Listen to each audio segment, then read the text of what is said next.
आमची शैक्षणिक व्यवस्था उभी करणं, आमची आर्थिक व्यवस्था उभी करणं, आमची सांस्कृतिक व्यवस्था उभी करणं, हे सगळं धम्माचा भाग आहे. बुद्धाचा प्रचार जिथे जिथे झाला, जिथून जिथून बुद्धाने चारिका करत करत पुढे पुढे सरसावले, तिथे तिथे काय निर्माण झालं? तक्षशिला, नालंदा अशा 17 विश्वविद्यालय या देशात निर्माण झाले. कोणते? जगातले विद्यार्थी त्यांचा त्यांचा देश सोडून हे भारतात येऊन शिकत होते. असे विश्वविद्यालय या बुद्धाच्या, या सगळ्या सम्राटाच्या, अशोकाच्या कालखंडात या देशात निर्माण झालं. धम्म कुणाचा होता? बुद्धाचा.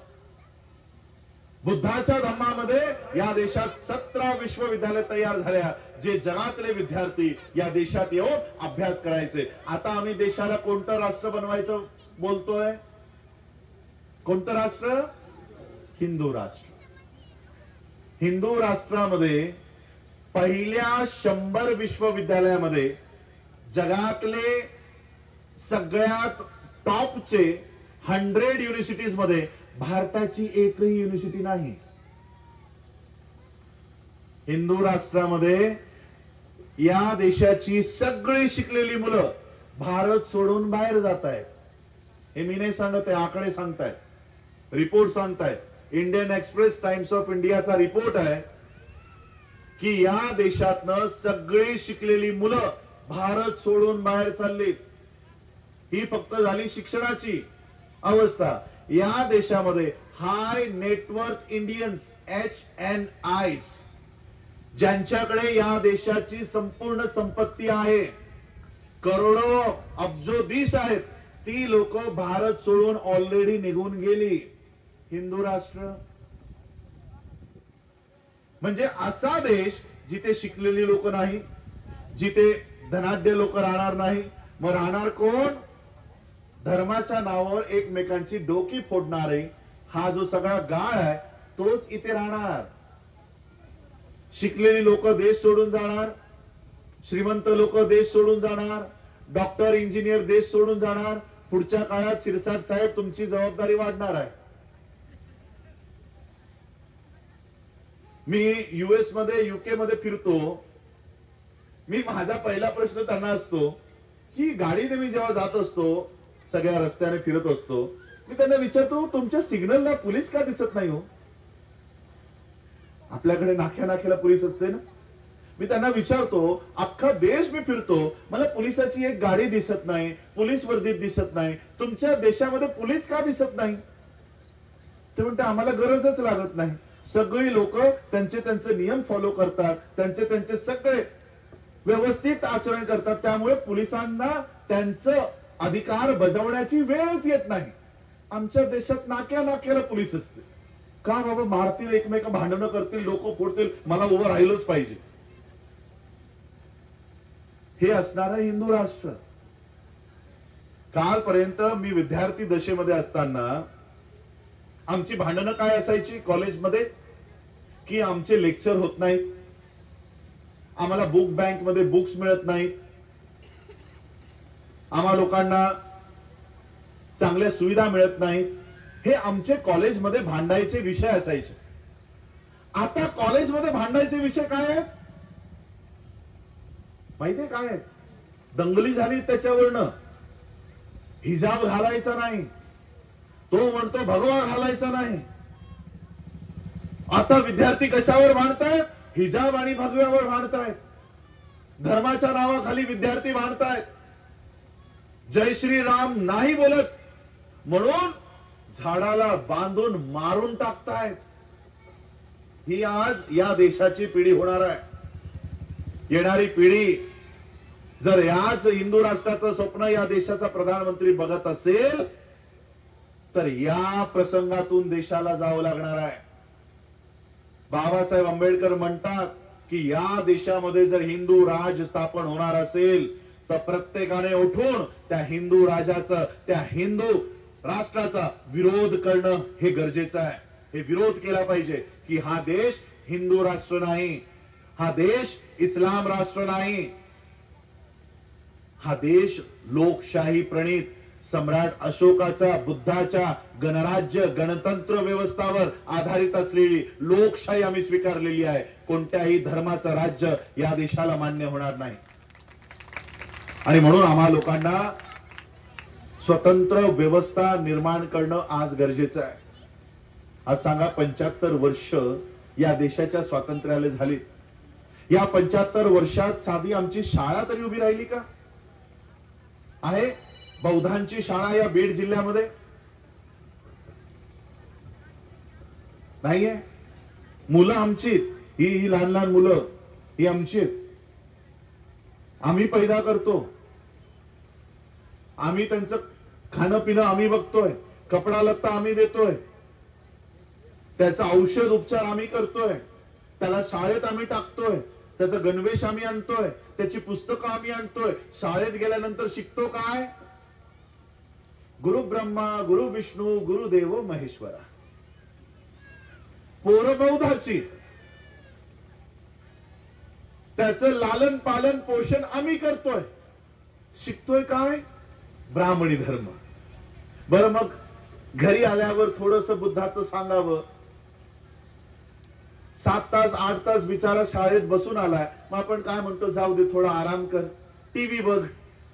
मग आपण त्याला टीव्ही लावून देतो. टीव्ही लावल्या लावल्या टीव्ही ऑन केल्या बाल गणेश, छोटा भीम, छोटा कृष्ण, हे अशा पद्धतीने शाळेतूनही ब्राह्मणी धर्म, घरात आल्यानंतर टीव्ही ही त्यांच्या डोक्यात ब्राह्मणी धर्म घुसवायचा प्रयत्न करतो. म्हणजे शाळेची व्यवस्था आमच्या हातात नाही, टीव्हीची व्यवस्था आमच्या हातात नाही, पोरं बौद्धांची. आणि म्हणून आज आम्हाला स्वतंत्र शैक्षणिक व्यवस्था उभं करणं गरजेचं आहे, ज्यावर आज आम्ही काम करतो. 60 एकर जमीन आज बुद्धिस्ट सोसायटी ऑफ इंडिया, भारतीय बौद्ध महासभा, ही बाबासाहेब आंबेडकरांनी निर्माण केलेली संस्था, त्याच्या माध्यमातून आज आम्ही संपादित केली.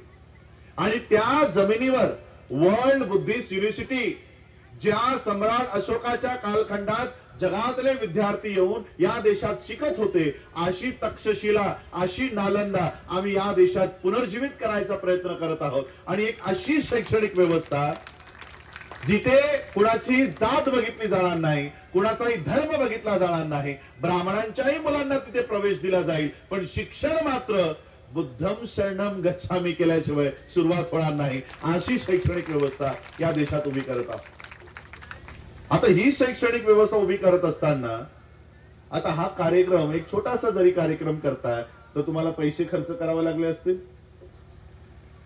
सनी भावना खर्च आला असेल.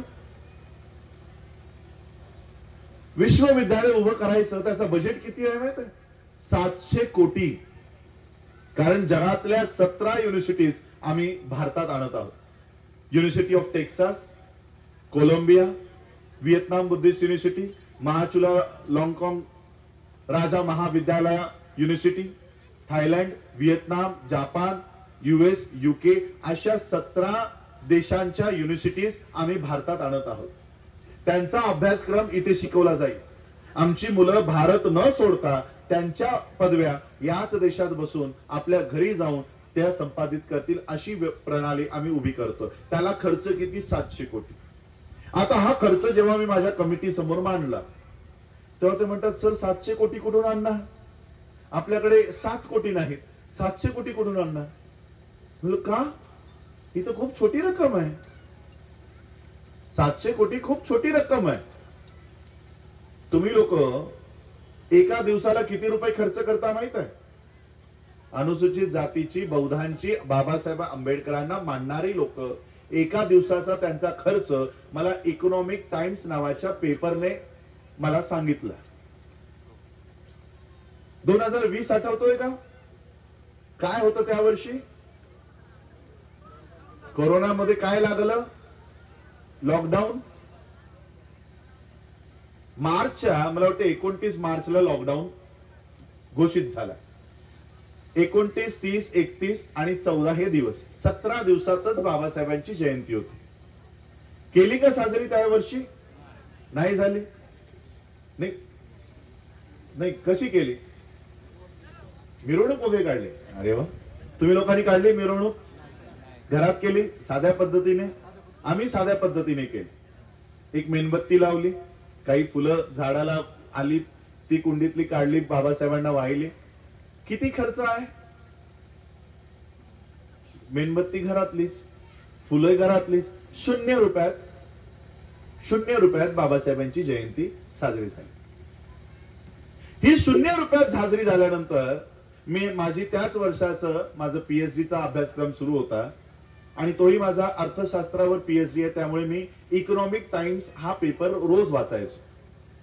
ऑनलाईन एडिशन इकॉनॉमिक टाइम्सचा 16 एप्रिलचा जेव्हा रिलीज झाला तेव्हा तो पेपर वाचत असताना 3ऱ्या पानावर मला बाबासाहेब आंबेडकरांच्या जयंतीची बातमी देशाच्या अर्थविषयी पेपरवर छापून आलेली दिसली. काय लिहितो माहितीये? आता हा पेपर कोणाचा आहे माहितीये? अग्रवाल ग्रुपचा, टाइम्स ग्रुपचा, ब्राह्मणांचा हा पेपर. ब्राह्मणांचा हा पेपर लिहितो की करोनाच्या लॉकडाऊनमुळे बाबासाहेबांची जयंती झाली नाही. मी बोलो याला का दुःख होतंय? बाबासाहेबांची जयंती आम्ही नाही साजरी केली, पण तुला का दुःख होतंय? म्हणून का दुःख होतंय म्हणून मी ती क्लिक केली, ती बातमी संपूर्ण माझ्या समोर आली. त्या ब्राह्मणाचं खरं दुःख आतमध्ये लिहिलं होतं. त्याचं दुःख होतं की लॉकडाऊन असल्यामुळे बाबासाहेबांची जयंती भारतात झाली नाही आणि ती न झाल्यामुळे भारतीय अर्थव्यवस्थेला 2100 कोटीचं नुकसान झालं. किती? 2100 कोटी, 2100 करोड एवढं नुकसान झालं. मग मी माझ्या डोळ्यासमोर आमची जयंती आणली की एक छोट्याशी गावची जरी जयंती असेल तरी मग आम्ही लाइटिंग लावतो, डीजे लावतो, फराळ बनवतो, मिठाई आणतो, कपडे घेतो, फटाके घेतो. दिवसाच्या उजेडातही तुम्ही रात्री दिसणारे फटाके फोडत होतात है ना? फटाके लावतो. अर्धा खर्च तर आमचा दारूवर जातो है ना? कुणाची जयंती? बाबासाहेबांची जयंती. 50% खर्च दारूवर. ज्या महामानवानं आयुष्यात दारूच्या थेंबेला कधी स्पर्श केला नाही, त्यांची जयंती मात्र दारू पिऊन. त्यांची जयंती दारू पिऊन. बाबासाहेबांना लंडन मध्ये असताना, मी लंडन मध्ये असतो, वर्षाचे 6 महिने मी भारताच्या बाहेर असतो. या वर्षी मी अक्षरशः लोकांना हात जोडतोय की मला नका बोलवू, मला भारतात थोडा वेळ द्यायचा आहे, काही योजना काही उपक्रम आमचे आहेत, मला तिथे वेळ द्यायचा आहे. तरी 2-2 महिने आता माझा युरोपमध्ये त्यांनी सगळीकडे कार्यक्रम लावून ठेवले. या देशांमध्ये मी जातो, अक्षरशः -23, -27 डिग्री सेल्सिअस तापमान असतं. अशा तापमानात बाबासाहेब शिकत होते. तिकडचे बाबासाहेबांचे मित्र, विद्यार्थी असलेले मित्र, तिकडचे काही डॉक्टर्स बाबासाहेबांना विनंती करायचे की बाबासाहेब एवढ्या कमी तापमानात जर जिवंत राहायचं आहे ना तर थोडी थोडी डॉक्टर ब्रँडी औषध म्हणून तरी घेत जा, दारू म्हणून नाही, औषध म्हणून तरी घेत जा. जीवन मरणाचा प्रसंग असतानाही बाबासाहेबांनी दारूच्या थेंबेला स्पर्श केला नाही.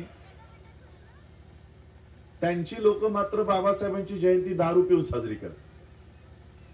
बाबासाहेबांची जयंती, मी एका 17-18 वर्षाच्या मुलाला मुंबईमध्ये रॅलीमध्ये चालला होता, 14 एप्रिलच्या रॅलीमध्ये. त्याच्या तोंडातून दारूचा वास मारत होता. त्याला बोलवलं, इकडे कधीपासून दारू पितोस? नाही मी नाही पित. तो तोंडातून दारूचा वास येतो. त्याला मी एक प्रश्न केला की सगळ्यात पहिला ग्लास दारूचा तोंडाला कधी लावलास? सगळ्यात पहिल्यांदा दारूचा घोट कधी घेतलास? काय उत्तर होतं माहिती त्याचं? जयंतीला. ज्या बाबासाहेब आंबेडकरांनी आयुष्यात दारूच्या थेंबेला स्पर्श केला नाही, त्यांची जयंती आता आमच्या मुलांना दारूचा व्यसन लावण्यासाठी वापरली जाते आहे. आमचे नेते मंडळी काय म्हणतात?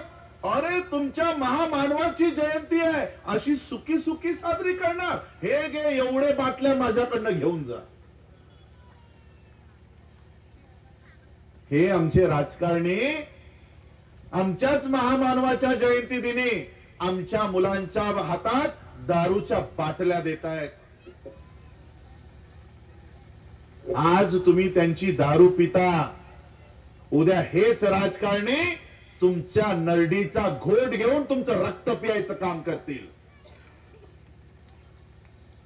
आणि म्हणून आज ज्या पद्धतीने आमच्या जयंत्या या लोकांनी घुसखोरी करून बाबासाहेबांच्या विचारांच्या विरोधात या जयंत्या सुरू झाल्यात, त्या आम्हाला थांबवाव्या लागतील. 2100 कोटी नाही, 21,000 कोटी रुपये जरी लागले तरी पण बाबासाहेबांची जयंती आम्ही केली पाहिजे.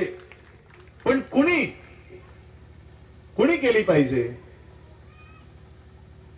वर्षातून 364 दिवस एका कॅलेंडर मध्ये असतात. 12 महिन्याचे 364 दिवस. या 12 महिन्यातल्या 364 दिवसातून 14 एप्रिलची एक दिवसाची जयंती असते. ती एक दिवसाची जयंती साजरा करायचा अधिकार त्याच व्यक्तीला आहे जो उरलेले 363 दिवस बाबासाहेब आंबेडकरांच्या विचारांवर चालेल. त्यालाच फक्त जयंतीमध्ये साजरा करण्याचा अधिकार असला पाहिजे. अन्यथा तुम्ही झेंडे हातात घेऊन नाही फिरलात तरी चालेल. तुमच्या जयंती न करण्यानं केली का 2020 ला केली का? बाबासाहेबांची प्रतिमा खालावली की वाढली? आता 2024 मध्ये 2020 पेक्षा त्यानंतर मी तुम्हाला सांगतो 2020 नंतर कोणता देश आहे तो? त्या देशाच्या संपूर्ण रोडला डॉक्टर आंबेडकर हे नाव देण्यात आलं. युएस मध्ये ज्या ठिकाणी आमच्या सभा होतात तिकडच्या लोकांनी संपूर्ण स्ट्रीटला डॉक्टर आंबेडकर स्ट्रीट नाव दिलं. मागच्या वर्षी वॉशिंग्टन मध्ये बाबासाहेब आंबेडकरांचं भव्य दिव्य पुतळा उभा करण्यात आला आणि बाबासाहेबांचं स्मारक उभं राहिलं. वॉशिंग्टन डीसी मध्ये, जपान मध्ये बाबासाहेबांचा पुतळा उभा राहिला. ऑस्ट्रेलियाच्या कोर्टामध्ये बाबासाहेबांचा पुतळा तिथे स्थापित करण्यात आला. 2020च्या नंतरच्या घटना आहेत. 2020 ला तुम्ही जयंती केली नाही. तुमच्या जयंती न करण्यामुळे बाबासाहेबांचं नाव कमी झालं की वाढलं? बाबासाहेब काय तुमच्या जयंतीसाठी हपापलेले आहेत का की तुम्ही येऊन माझी जयंती करावी? तुम्ही जयंती नाही केली तरी देखील बाबासाहेब आंबेडकरांची कीर्ती संपूर्ण जगभर आज गाजते आहे. बराक ओबामा काय म्हणतो कि डॉक्टर अंबेडकर अगर हमारे देश में पैदा हुए होते तो हम सूरज का नाम बदलकर उसको अंबेडकर कर देते. 2020 ला आम्ही जयंती साजरी नाही केली. 2100 कोटी त्या दिवसाचं या ब्राह्मणांचं नुकसान झालं. आज आम्ही जयंत्या मोठ्या प्रमाणात करतो. 5000 कोटीचा बजेट आमचा या देशाचा आहे. एवढे पैसे आम्ही अर्थव्यवस्थेला देतो.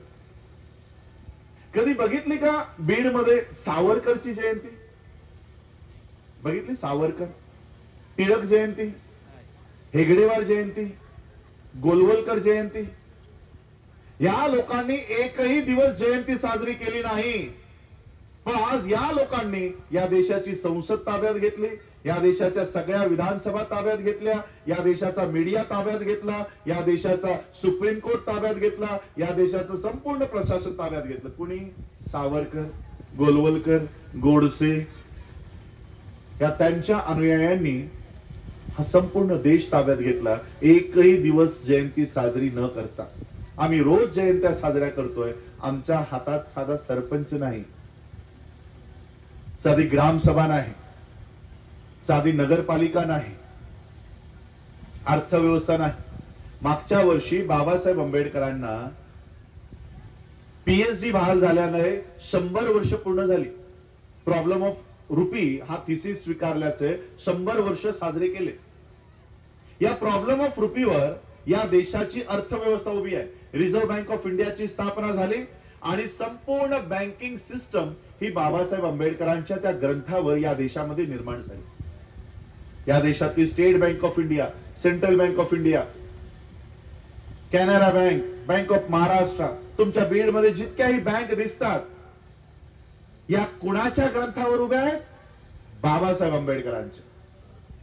आता मला तुम्ही प्रामाणिकपणे सांगा, 100 वर्ष हा ग्रंथ लिहून झाले, 75 वर्ष देशाला स्वातंत्र्य होऊन झाले, 74 वर्ष 73 वर्ष देशाच्या संविधानाला झाले.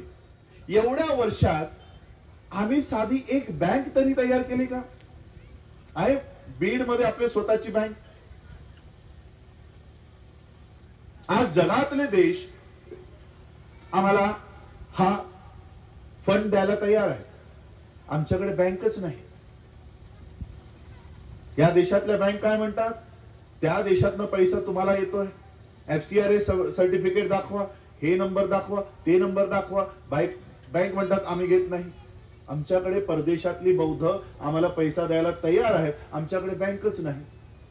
तुम्ही सगळे लोक इथे शेतामध्ये काम करता, शेतमजूर म्हणून काम करता, शेतकरी म्हणून काम करत असाल, कुणी अधिकारी म्हणून काम करत असेल, सगळ्यांचे बँकेत खाते आहेत. आधी आमची लोक बँकेत पैसा नाही ठेवायची, बँकेत सगळ्यांची खाती नसायची. तुम्हाला माहिती 2000 कोणता तो वर्ष होता? 16 नोटबंदीचा वर्ष 16. आमची महिला पैसा साठवून कुठे ठेवायचं माहित आहे? पिठाच्या डब्यात, तांदळाच्या डब्यात असायचा की नाही पैसा. मोदीने कायदा केला की ही लोक सगळा पैसा त्यांच्या घरातच ठेवतात. घरात ठेवल्यामुळे मला मिळत नाही, म्हणून याने एका दिवसात कायदा केला, नोटबंदी. आणि मग आमची सगळे लोक लाईन लावून लावून सगळा पैसा जो घरात ठेवला होता ते बँकेत टाकायला सुरुवात केला. सगळ्यांनी बँकेत टाकला. आता मागच्या 1-2 वर्षापूर्वी त्यांनी स्कीम आणली की बँकेत खातं असेल 1 रुपयावर त्याला इन्शुरन्स मिळेल. आहे ना इन्शुरन्स? रस्त्याने मेला की किती रुपये मेल्यानंतर देतात माहिती नाही, अजून मी तो अनुभव घेतला नाही. 1 रुपयाचं आमिष दिलं की 1 रुपयावर तुम्ही मेल्यानंतर तुम्हाला पैसा, पण जिवंतपणी सगळा पैसा बँकेत ठेवा, मेल्यानंतर आम्ही तुम्हाला देऊ. असं करून त्यांनी सगळ्यांच्या घरातला पैसा बँकेत ठेवायला लावला. सगळ्यांचा पैसा आता बँकेत आहे. मग ते फोन पे आला, गुगल आला, त्याच्यात अकाउंटला पैसे असेल तर खर्च कराल. आजकाल रिक्षाला पण कोणी गेलं तरी कशात पैसे देत नाही, स्कॅन करते आमच्याकडे. का? तर सगळा पैसा बँकेत आहे. 1ही रुपया आता आम्ही खिशात ठेवत नाही, सगळा पैसा बँकेत. मग या बँक जो सगळा पैसा आमचा बँकेत आहे, मग या सगळ्या पैशाचं होतं काय? आता आम्ही 140 कोटी लोक देशातले, तुम्हाला आकडा सांगतो, 140 कोटी लोक आहोत. त्यातनं 22% जरी आम्ही धरले तरी 31 कोटी आम्ही या देशामध्ये राहतो. आम्ही ओबीसी, मराठा, ब्राह्मण, जनरल हे सगळं सोडून देतो. फक्त आमची संख्या 31 कोटी लोक आम्ही या देशामध्ये आहोत. अख्ख्या देशातले, काश्मीर पासून कन्याकुमारी पर्यंतची, फक्त बीडची नाही. 31 कोटी लोकांनी जर 1000 रुपये जरी बँकेत ठेवले, किती रुपये झाले? 31,000 कोटी.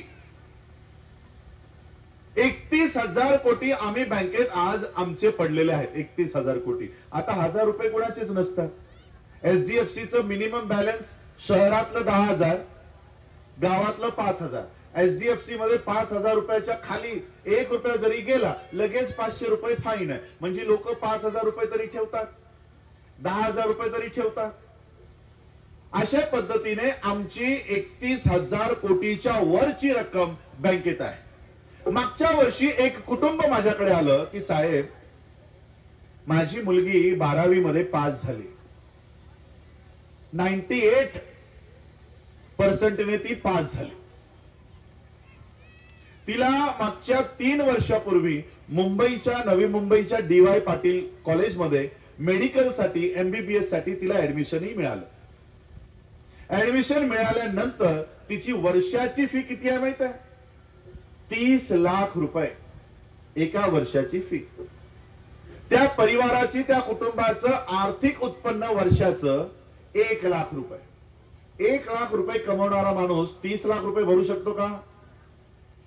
3 वर्षापासून मुलीची फी भरली नाही म्हणून तो माझ्याकडे आला की साहेब काहीतरी मदत करा, माझ्या मुलीची फी तेवढी द्या, म्हणजे आमची मुलगी, तिला मागच्या 3 वर्षापासून परीक्षेला बसू दिलं जात नाहीये, 2 वर्ष अजून कोर्सची राहिली, ती मुलगी 2 वर्षात डॉक्टर होईल, पण तिला परीक्षाच दिली जाऊ देत नाही. मी त्यांना सांगितलं 2-4 लाख रुपये असते, 5 लाख रुपये असते तर कदाचित आम्ही ती मदत केली असती. 30 लाख रुपये प्रति वर्ष 3 वर्षाचे 90 लाख रुपये कुठून देणार? एवढे पैसे नाही आम्हाला तुम्हाला देण्यासाठी. पण भारत सरकारचा एक उपक्रम आहे, भारत सरकार, हे नाव आठवतंय का? ऐकल्यासारखं वाटतं का भारत सरकार? मागच्या 7-8 वर्षापासून हे नाव ऐकायला येतं का भारत सरकार? नाही. काय नाव येतं? मोदी सरकार. अच्छा, मोदी 2 टर्म प्राईम मिनिस्टर राहिला. अरे मग मनमोहन सिंग पण 2 वेळा प्राईम मिनिस्टर होता. कधी सिंग सरकार ऐकलं का? बिहारी सरकार ऐकलं का? अटल बिहारी.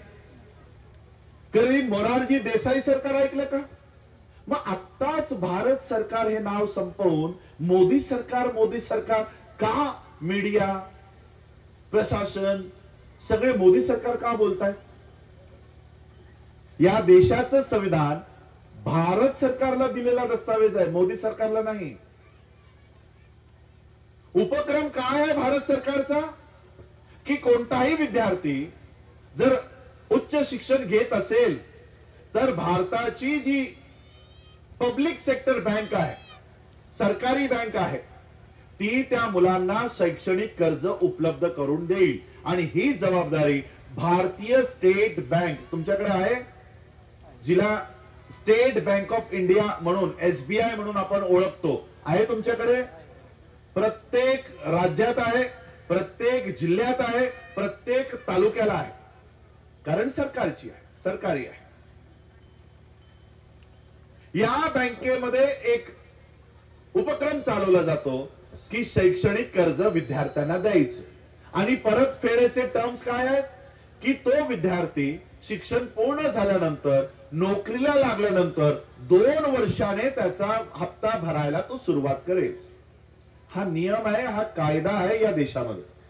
या कायद्याचा वापर करण्यासाठी मी त्या परिवाराला सांगितलं की तुम्ही SBI ला जा आणि तिथून शैक्षणिक कर्ज घ्या.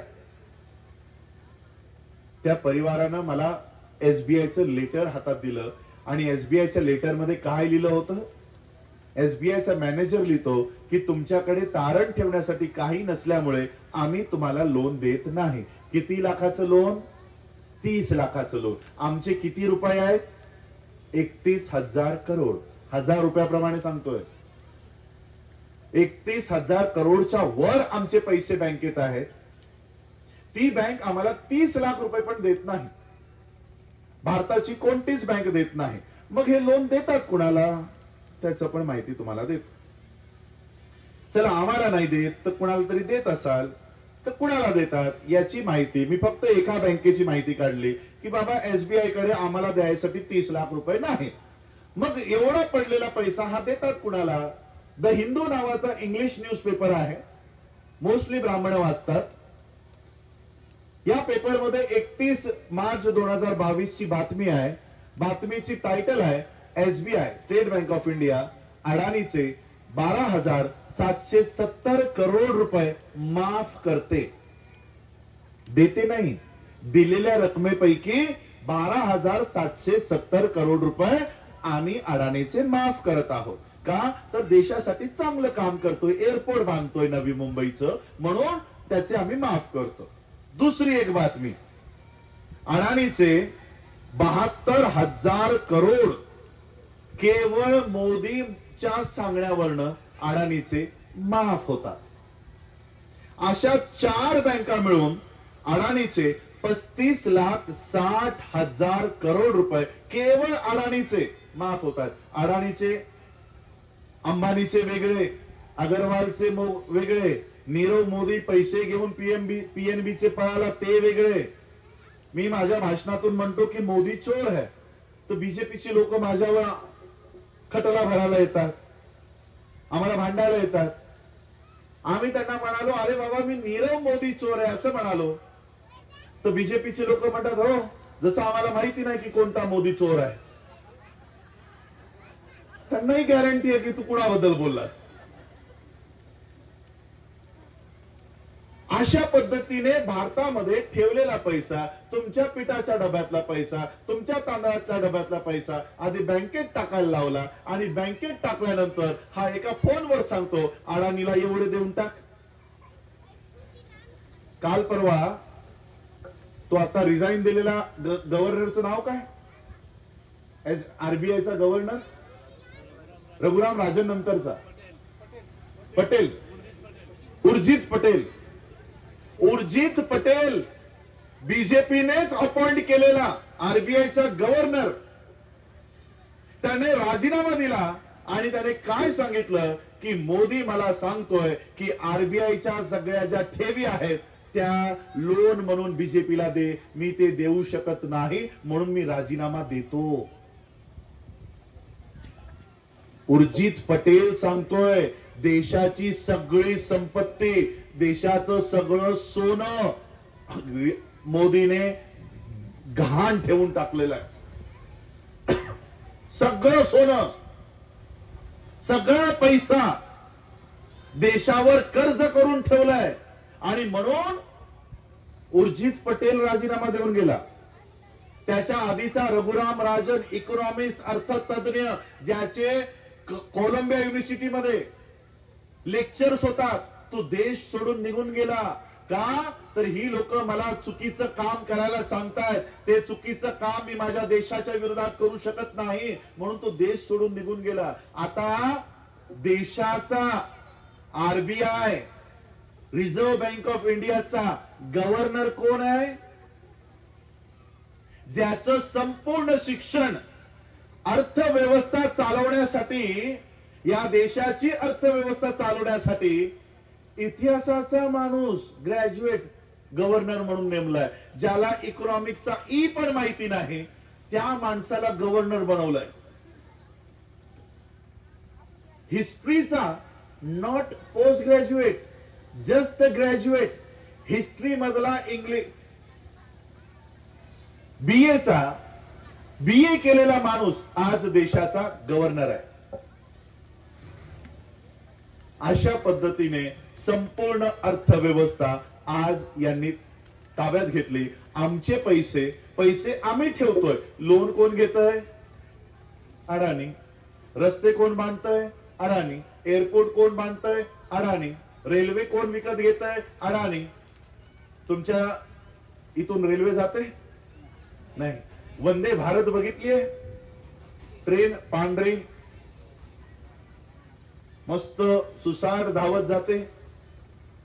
तुम्हाला वाटत असेल वा काय मस्त प्रगती झाली देशाची, एवढी आलिशान ट्रेन आली. त्या ट्रेनचा एकही रुपया भारताच्या खिशात जात नाही, भारताच्या तिजोरीत जात नाही. ती संपूर्ण ट्रेन अडाणीची आहे.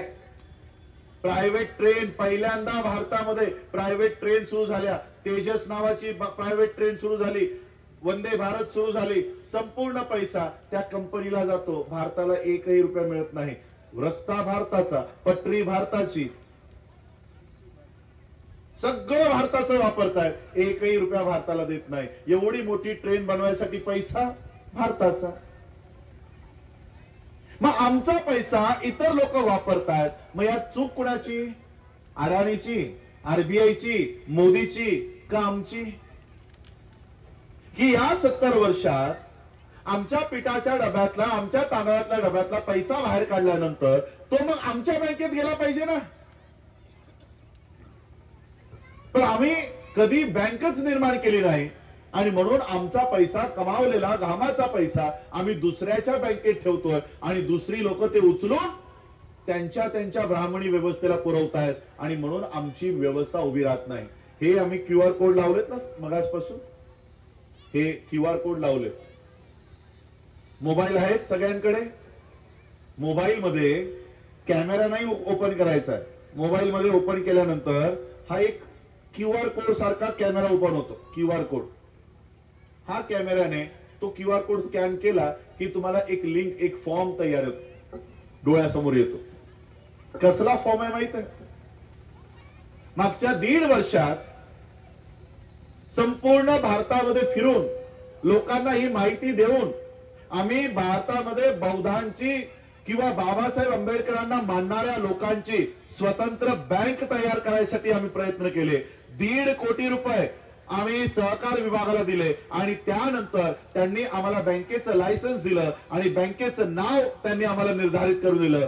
पहिली भारतातली बौद्धांची बँक उभी राहिली आणि त्या बँकेचं नाव आहे doctor Bhimrao Ramji Ambedkar multi state cooperative bank. त्या बँकेचा फॉर्म भरायची तो QR कोड आहे. यापुढे आम्ही आमचा पैसा SBI, bank of Maharashtra, Canara bank, HDFC, ICICI, axis, ज्या वेगवेगळ्या खात्यांमध्ये तुमचे पैसे आहेत, आता आम्ही एकही ब्राह्मणी व्यवस्थेच्या बँकेत पैसा ठेवणार नाही. आम्ही आमचा पैसा आमच्या स्वतंत्र बँकेत, बाबासाहेब आंबेडकरांच्या बँकेत ठेवू आणि आमच्या पैशातनं आमचे उद्योजक, आमचे विद्यार्थी उभे राहतील. अशा पद्धतीची अर्थव्यवस्था आम्ही उभी केलेली आहे. सकाळी कार्यकर्ते घ्यायला मला आले की साहेब हे शेतमजूर म्हणून मोस्टली काम करतात, शेतमजूर म्हणून इकडे बहुतेक लोक काम करतात. किती लोक शेतमजूर आहेत? बरेच आहेत. बहुतांश शेतमजूर आहेत.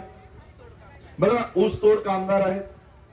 मी त्यांना विचारलं, आता हे 6 महिन्यांनी मग म्हणे दुसरीकडे जातील, मग ते दुसरीकडे असे स्थलांतरित करत आहेत. म्हणून त्यांच्या मुलाबाळांचं काय, त्यांचं शिक्षणाचं काय? मी तुम्हा लोकांना, बघा, माझी चळवळ ही राजकीय नाही. मी इथे तुमच्यामध्ये आमदार खासदार होण्यासाठी नाही आलो. कदाचित वाटत, कारण राजकारणाला वेग आला, इलेक्शन जवळ आली की आमच्या परिषदा वाढत जातात, है ना, बौद्ध परिषदा. आता बीजेपी ही बौद्ध परिषदा घ्यायला लागली. काँग्रेसच्या बौद्ध परिषदा चालत होत्या, आता बीजेपीच्या बौद्ध परिषदा, शिवसेनेच्या बौद्ध परिषदा, आमच्या परिषदा, बौद्धाच्या परिषदा. आज का आमचा धम्म वाढत नाही? आमच्या परिषदांच्या मंचावर यांचे आमदार, यांचे खासदार हे बसलेले असतात. आम्ही का आलेलो असतो? बाबासाहेबांना ऐकायला, बाबासाहेबांचे विचार ऐकायला, बुद्धाचे विचार ऐकायला. हे मंचावर बसतात. मंचावर बसून तिकडचा नेता सांगतो, बघ, एवढी लोक माझ्या पाठीशी आहेत. ही लोक पाठीशी कुणाच्या असतात? बुद्धाच्या. तो मंचावर सांगतो, बघ, एवढी लोक माझ्या पाठीशी आहेत. यांचं काय देतो? माझं तिकीट देतो का? तो मंचावर बसून कधी तुम्हा लोकांचा लिलाव लावतो, कधी तुम्हाला विकून टाकतो तेही कळत नाही. गल्ली बोळात तुमच्या धम्म परिषदा त्यांचे पक्ष वाढवायसाठी वापरले जात आहेत. त्यांचे पक्ष वाढत आहेत आणि म्हणून या परिषदांचा वापर आमचा धम्म वाढायसाठी आम्हाला करायचा आहे. माझी लढाई ही तुमच्या आमदार खासदार होण्यासाठी नाही. राजकारणामध्ये उतरल्यानंतर काय बनवाल मला? आमदार, खासदार, मंत्री, मुख्यमंत्री, प्रधानमंत्री, राष्ट्रपती याच्यावर राजकारणात पद नाही. माझा जन्म होताच आंबेडकर नाव जे माझ्या नावापुढे लागतं ते राष्ट्रपती पदापेक्षा कित्येक पटीने उंच आहे. त्यामुळे मी या तुटपुंज पदांसाठी काम करत नाही. एक 5 वर्षाचा वेळ मला द्या. या समाजाला आर्थिक दृष्ट्या, शैक्षणिक दृष्ट्या, सांस्कृतिक दृष्ट्या मी एवढं मजबूत करायचा प्रयत्न करत आहे. फक्त तुम्ही मला साथ द्या.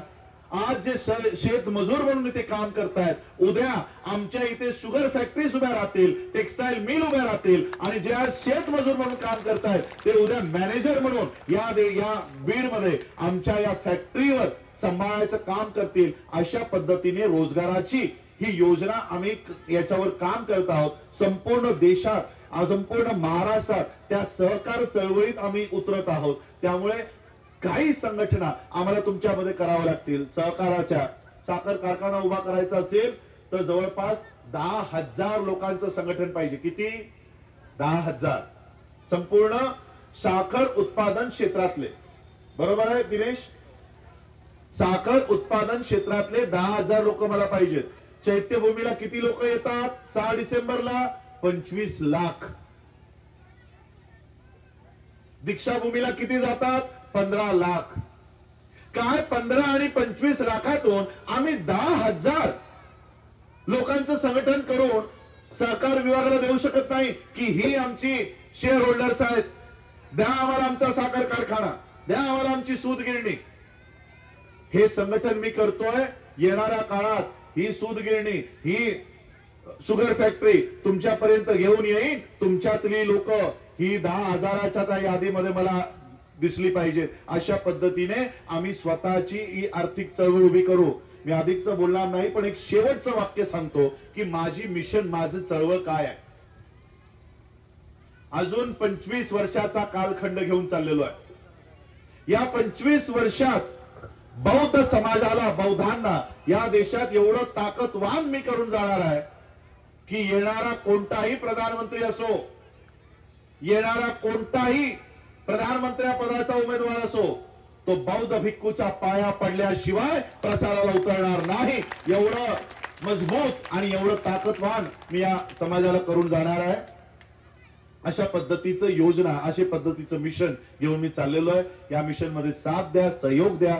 मी तुम्हा लोकांना सांगणार आहे, या बीड मध्ये जास्तीत जास्त लोक शेअर होल्डर्स व्हा. जे 10,000 लोकांचं संघटन सांगितलं, तसं बँकेला 20,000 लोकांचं संघटन मला दाखवायचं आहे. भारताच्या सहकार विभागाच्या प्रबंधकाला मला 20,000 लोकांची यादी द्यायची आहे. 5,500 ते 7,000 ऑलरेडी शेअर होल्डर झाले आमचे. शेअर घेण्यासाठी 2,610 रुपयाचा खर्च येतो. 2,610 वर्षाचा नाही, महिन्याचा नाही, आयुष्याचा.